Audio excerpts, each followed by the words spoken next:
বিয়ের আগে বউরে বলে দিবেন, শোনো বউ, আমি কিন্তু বড় তেড়া যুবক, আমি কিন্তু 2 নম্বর পথে কামাই করব না।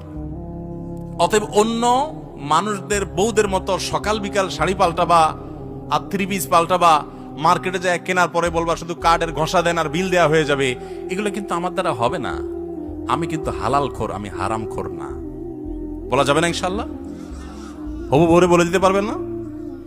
বেশিরভাগ ক্ষেত্রে দেখবেন ওই মেয়ে বলবে, আব্বু না, সমস্যা আছে ছেলের, কারণ তার দরকার কি? একটা চোর।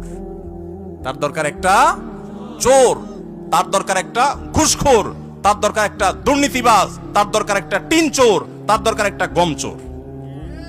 সে সৎ মানুষ পছন্দ, আপনি সাথে সাথে সেজদা পড়ে যাবেন, যাক একটা চোর প্রিয় মানুষ থেকে আল্লাহ আমাকে মুক্তি দিছে। একটা সৎ মানুষ খুঁজবেন, চেষ্টা করা যাবে না ইনশাআল্লাহ?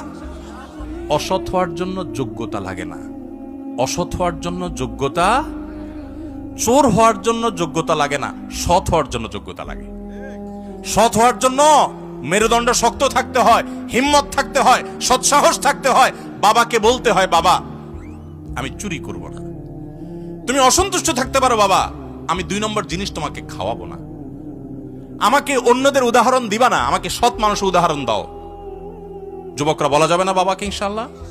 বেয়াদবি করা ছাড়া সুন্দরভাবে বলা যাবে না। আল্লাহ আমাদের সবাইকে তৌফিক দান করুন।